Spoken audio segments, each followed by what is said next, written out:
Hello students, आज आम दशम श्रेणी भूगोलर तृतीय पाठ मूर्तिका संबल विषय आज आम पढ़ा। मूर्तिका विषय पिला माने तुम्हें द्वितीय पाठ भू संबल अल्प किछि जानिछ। जो मूर्तिका उपरे बा जो भू उपरे आम बास करछु, जो भूमि उपरे आम बास करछु, आमर समस्त प्रकार सामाजिक और अर्थनैतिक कार्यकलाप आम भूमि उपरे कार्यकारी करछु। विभिन्न आवश्यकता पूरण करिया पई मध्ये आम भूमि को व्यवहार करूछु।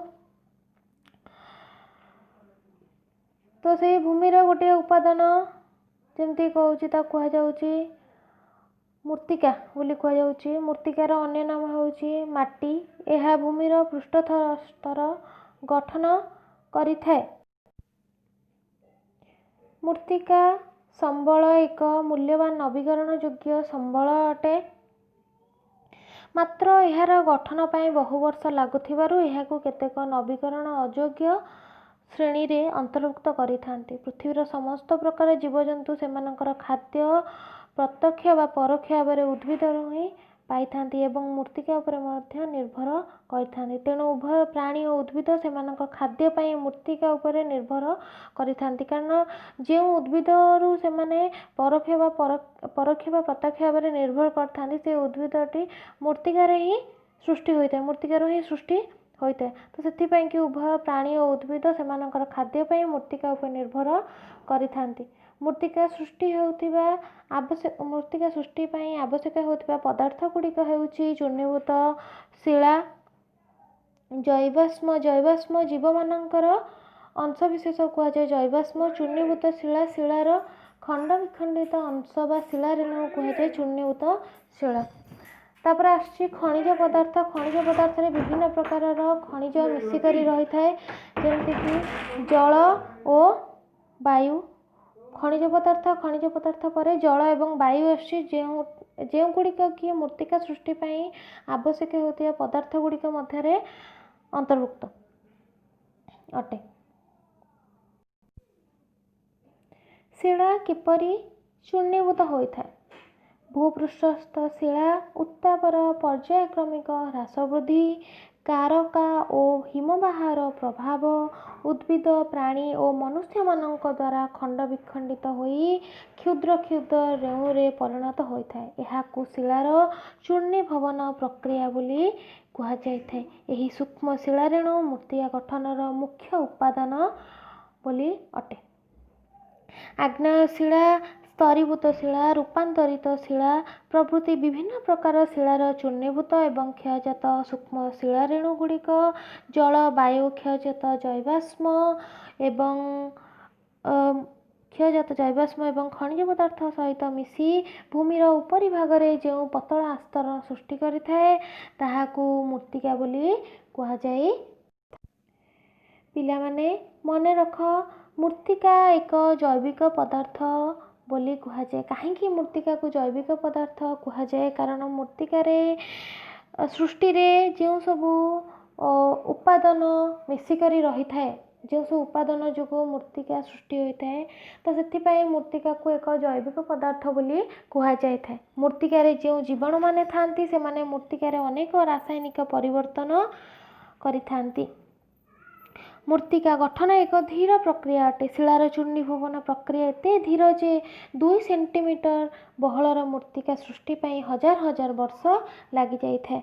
भूमिर उपरी स्तर रे थिबा बाली ऊपर स्तर थिबा मूर्तिका बाली, कर्दम, पटुमाटी, वायु, जलीय अंश और जैवाश्मर मिश्रण रे गठित होइथाए। पटु मूर्तिका गांगेय समतल भूमि रे 2 प्रकार पटुमाटी देखा जाए, जमती खदर एवं ओ भांगर। गांगेय समतल भूमि रे देखा नूतन पटुमाटी को खदर कहुए एवं पुरातन पटुमाटी को भांगर बोली कहुए। भांगर मूर्तिकार चूर्ण गोड़ी अंश अधिक थिले ताहाको कंकर बोली कहुए। भांगर जो मूर्तिका रही जोटा कि कौन ना पुरातन पटुमाटी, गांगेय समतल भूमि पुरातन पटुमाटी ताहाको कहुए जो ଭାଙ୍ଗର ବୋଲି କୁହାଯାଏ ଏବଂ ସେହି ଭାଙ୍ଗର ମୂର୍ତ୍ତିକାର ଚିହ୍ନ ଗୁଡ଼ିଏ ଅଂଶ ଅଧିକ ଥିଲେ ଏହାକୁ କଙ୍କର ବୋଲି କୁହାଯାଏ। ଶିବାଲିକ ପର୍ବତ ଅଞ୍ଚଳର ପାଦଦେଶରେ ଥିବା ପଟ୍ଟୁବେଜନ ଅଞ୍ଚଳରେ ଗୋଡ଼ି ମିଶା ବହଳିଆ ମୂର୍ତ୍ତିକା ଦେଖାଯାଇଥାଏ। ଏହାକୁ ଭାବର ବୋଲି କୁହାଯାଇଥାଏ। ଏହା ପ୍ରାୟ 8 କିମିରୁ 16 କିମି ପ୍ରସ୍ଥ ବିଶିଷ୍ଟ ଅଞ୍ଚଳରେ ପରିବ୍ୟାପ୍ତ ଅଟେ। ସ୍ୱାଧୀନତା ପୂର୍ବରୁ ଏହି ଅଞ୍ଚଳରେ ଘଞ୍ଚ ଅରଣ୍ୟ, କାଶ ଓ ଦୀର୍ଘ ତୃଣ ଆଦି ଉଦ୍ଭିଦରେ ଓ ବନ୍ୟପ୍ରାଣୀ ଦ୍ୱାରା ପରିପୂର୍ଣ୍ଣ ଥିଲା। ମାତ୍ର ସ୍ୱାଧୀନତା ପରେ ଏହା ସଫା କରି କୃଷିଯୋଗ୍ୟ କରାଯାଇଛି ଏବଂ ସଘନ କୃଷି କରାଯାଉଛି। ପଟ୍ଟୁବେଜନ ଅଞ୍ଚଳର ନିମ୍ନ ଅଞ୍ଚଳରେ ଥିବା ସନ୍ତସନ୍ତିଆ ସ୍ଥାନରେ ଦେଖାଯାଉଥିବା ପତଳା ଓ ଜୈବାଶ୍ମପୂର୍ଣ୍ଣ ମୂର୍ତ୍ତିକାକୁ ତରାଇ ମୂର୍ତ୍ତିକା କୁହାଯାଇଥାଏ। ଅପେକ୍ଷାକୃତ ଶୁଷ୍କ ଅଞ୍ଚଳରେ ଦେଖାଯାଉଥିବା ପଟ୍ଟୁ ମୂର୍ତ୍ତିକାକୁ ରେ ବୋଲି କୁହାଯାଇଥାଏ। ଏହା କଙ୍କଣ ଉପକୂଳରେ ଦେଖାଯାଉଥିବା ପଟ୍ଟୁ ମୂର୍ତ୍ତିକାରେ ଅଧିକ କ୍ଷାର ଅଂଶ ଥିବାରୁ ଏହାକୁ କ୍ଷାର ମୂର୍ତ୍ତିକା ମଧ୍ୟ କୁହାଯାଇଥାଏ। ପଟ୍ଟୁ ମୂର୍ତ୍ତିକାରେ ଧାନ, ଝୋଟ, ଆଖୁ, ଗହମ, କପା, ବାଜରା ଓ ତୈଳବୀଜ ଫଳ, ପନିପରିବା ଇତ୍ୟାଦି ଚାଷ କରାଯାଇଥାଏ। ପଟ୍ଟୁ ମୂର୍ତ୍ତିକାରେ ଧାନ, ଝୋଟ, ଆଖୁ, ଗହମ, କପା, ବାଜରା, ତୈଳବୀଜ, ଫଳ, ପନିପରିବା ଚାଷ କରାଯାଏ। ଏହି ମୂର୍ତ୍ତିକା ଅଞ୍ଚଳକୁ ଭାରତର ଧାନ ଓ ଗହମର ଉଦର ବା rice and wheat bowl of India ବୋଲି କୁହାଯାଇଥାଏ। ତ ପିଲାମାନେ ଆଜି ଆମେ ଯାହା ପଢ଼ିଲେ ଏହିସବୁ ମୂର୍ତ୍ତିକା ଉପରେ ଆମେ ଯାହା ସବୁ ପଢ଼ିଲେ ତମେ ତାକୁ ପିଲାମାନେ ଖାତାରେ ତାକୁ ନୋଟ୍ କରି ଦେବ। Thank you. ଚୂର୍ଣ୍ଣୀଭୂତ ଶିଳା ସହ ଜୈବାଶ୍ମ ଖଣିଜ ପଦାର୍ଥ, ଜଳ, ବାୟୁ ମିଶି ମୂର୍ତ୍ତିକା ଗଠିତ ହୋଇଥାଏ। ପିଲାମାନେ ମନେ ରଖ, ମୂର୍ତ୍ତିକା ଏକ ଜୈବିକ ପଦାର୍ଥ ଓ ଜୀବାଣୁମାନେ ମୂର୍ତ୍ତିକାରେ ଅନେକ ରାସାୟନିକ ପରିବର୍ତ୍ତନ କରିଥାନ୍ତି। ମୂର୍ତ୍ତିକାରେ ଯେହେତୁ ଏତେ ପ୍ରକାରର ଜିନିଷ ମିଶିକି ରହିଥାଏ ତ ସେଥିପାଇଁ ମୂର୍ତ୍ତିକାକୁ ଜୈବିକ ପଦାର୍ଥ ବୋଲି କୁହାଯାଏ ଏବଂ ମୂର୍ତ୍ତିକାରେ ଥିବା ଜୀବାଣୁମାନେ ମୂର୍ତ୍ତିକାରେ ଅନେକ ରାସାୟନିକ ପରିବର୍ତ୍ତନ ମଧ୍ୟ କରିଥାନ୍ତି। 2 ସେଣ୍ଟିମିଟର ବହଳର ମୂର୍ତ୍ତିକା ସୃଷ୍ଟି ପାଇଁ ହଜାର ହଜାର ବର୍ଷ ଲାଗି ଯାଇଥାଏ। ତେଣୁକରି ମୂର୍ତ୍ତିକା ସୃଷ୍ଟି ଏକ ଧୀର ବା ମନ୍ଥର ପ୍ରକ୍ରିୟା ଅଟେ। ଭୂମିର ଉପର ସ୍ତରରେ ଥିବା ମୂର୍ତ୍ତିକା ବାଲି, କର୍ଦ୍ଦମ, ପଟୁମାଟି, ବାୟୁ, ଜଳୀୟ ଅଂଶ ଏବଂ ଜୈବାଶ୍ମର ମିଶ୍ରଣରେ ଗଠିତ ହୋଇଥାଏ। ଯେଉଁ ମୌଳିକ ଗୁଡ଼ିକ ମୂର୍ତ୍ତିକା ଗଠନର ପ୍ରକ୍ରିୟାକୁ ପ୍ରଭାବିତ କରନ୍ତି ସେଗୁଡ଼ିକୁ ମୂର୍ତ୍ତିକା ଗଠନର ନିୟାମକ ବା କାରକ କୁହାଯାଏ। ଏଗୁଡ଼ିକ ହେଲା ପୃଷ୍ଠ ସଂରଚନା, ଭୂ-ପୃଷ୍ଠ ଉଚ୍ଚବାଚ, ଜଳବାୟୁ, ପ୍ରାକୃତିକ ଉଦ୍ଭିଦ, ଜୈବାଶ୍ମ ଏବଂ ସମୟ। ଏହି 6ଟି ହେଉଛି ମୂର୍ତ୍ତିକା ଗଠନର ନିୟାମକ ବା କାରକ ଅଟେ। ଏହି 6ଟି କାରକ ବା ନିୟାମକ ଯୋଗୁଁ ମୂର୍ତ୍ତିକା ସୃଷ୍ଟି ହୋଇଥାଏ। ମୂର୍ତ୍ତିକାର 2ଟି ବିଶେଷତ୍ୱ ହେଉଛି, ପ୍ରଥମ ହେଉଛି ପ୍ରାକୃତିକ ଏବଂ ଦ୍ୱିତୀୟଟି ହେଉଛି ରାସାୟନିକ। ପ୍ରାକୃତିକ ବିଶେଷତ୍ୱ ହେଉଛି ମୂର୍ତ୍ତିକାର ଗଠନ, ସଂରଚନା, ରଙ୍ଗ ଓ ଛିଦ୍ରତା। ରାସାୟନିକ ବିଶେଷତ୍ୱ ହେଉଛି ମୂର୍ତ୍ତିକାର ଅମ୍ଳ ଅଂଶ ଓ ଲବଣତା। ପିଲାମାନେ ମୂର୍ତ୍ତିକାର ପାର୍ଶ୍ୱଚ୍ଛେଦକୁ ଆମେ ବର୍ତ୍ତମାନ ଯିବା। ଆମେ ମୂର୍ତ୍ତିକାର ନିମ୍ନ ଭାଗରୁ କେନ୍ଦ୍ର ଭାଗକୁ ଯିବା। ତ ଦେଖିବା କ'ଣ ନା ମୂର୍ତ୍ତିକା ସ୍ତର ଭାବରେ ରହିଥାଏ। ଏଇଟା ହେଉଛି ତାର, ତମେ ଏଇଟାକୁ ନୋଟ୍ ମଧ୍ୟ କରିପାରିବ। ଗଠନ ଦୃଷ୍ଟିରୁ ମୂର୍ତ୍ତିକାକୁ 2 ପ୍ରକାରର ଯଥା ଅବଶିଷ୍ଟ ମୂର୍ତ୍ତିକା ଏବଂ ପରିଶ୍ରୁତ ମୂର୍ତ୍ତିକା ବା ପରିବାହିତ ମୂର୍ତ୍ତିକା। ଆମେ ଜାଣିବାକୁ ହେଲେ ପରିବାହିତ ମୂର୍ତ୍ତିକା ବା ଅବଶିଷ୍ଟ ମୂର୍ତ୍ତିକା କ'ଣ ନା ଚୂର୍ଣ୍ଣୀଭବନ ପ୍ରକ୍ରିୟାରେ ଶିଳା କ୍ଷୁଦ୍ର ରେଣୁରେ ପରିଣତ ହେବା ଫଳରେ ସେହି ସ୍ଥାନରେ ଜମା ହୋଇ ଯେଉଁ ମୂର୍ତ୍ତିକା ସେହି ସ୍ଥାନରେ ଚୂର୍ଣ୍ଣୀଭୂତ ହୁଏ ଏବଂ କ୍ଷୁଦ୍ର ଶିଳା ରେଣୁରେ ପରିଣତ ହୋଇ ସେହି ସ୍ଥାନରେ ଜମା ହୋଇକି ରହିଥାଏ ତାହାକୁ ଅବଶିଷ୍ଟ ମୂର୍ତ୍ତିକା ବା ଅପସୃତ ମୂର୍ତ୍ତିକା ବୋଲି କୁହାଯାଇଥାଏ।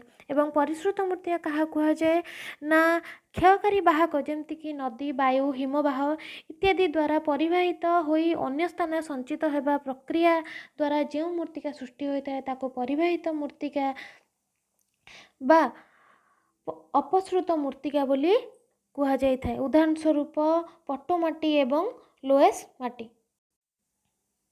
ଶିଳାରେଣୁର ଆକାର ଓ ପରିମାଣକୁ ବିଚାର କରି ମୃତ୍ତିକା ଚାରି ପ୍ରକାର ଯଥା ବାଲିଆ ମାଟି, ପଟୁ ମାଟି, ମଟାଳ ମାଟି ଏବଂ ଦୋରସା ମାଟି।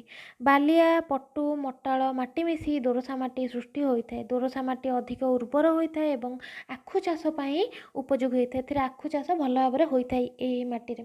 ବାୟୁର ଆର୍ଦ୍ରତା ଉପରେ ନିର୍ଭର କରି ମୃତ୍ତିକା ଦୁଇ ପ୍ରକାରର ଯଥା ପେଡାଲଫର ଏବଂ ପେଡୋକାଲ ମୃତ୍ତିକା।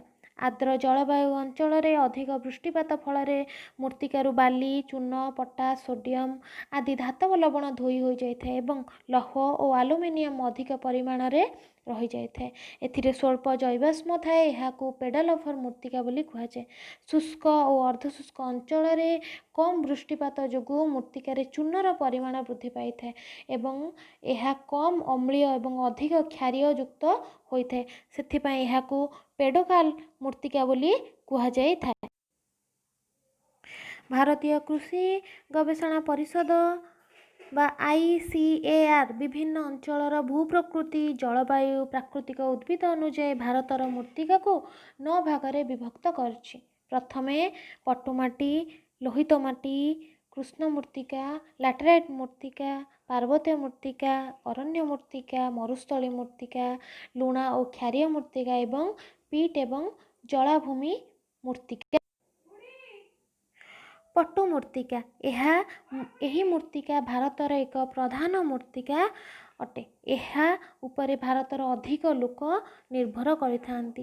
ଏହା ଏକ ଅପସୃତ ବା ପରିବାହିତ ମୃତ୍ତିକା ଅଟେ। ଭାରତର ସମୁଦାୟ ଆୟତନର ପ୍ରାୟ 43 ଭାଗରେ ଏହି ମୃତ୍ତିକା ଦେଖାଯାଇଥାଏ। ଉତ୍ତର ଭାରତର ସମତଳ ଅଞ୍ଚଳ, ସିନ୍ଧୁ, ଗଙ୍ଗା, ବ୍ରହ୍ମପୁତ୍ର ଓ ସେମାନଙ୍କର ଉପନଦୀମାନଙ୍କରେ ଆନିତ ବା ଉପନଦୀମାନଙ୍କ ଦ୍ୱାରା ସୃଷ୍ଟି ହୋଇଥିବା ମାଟି ପଟୁ ମାଟିରେ ଗଠିତ।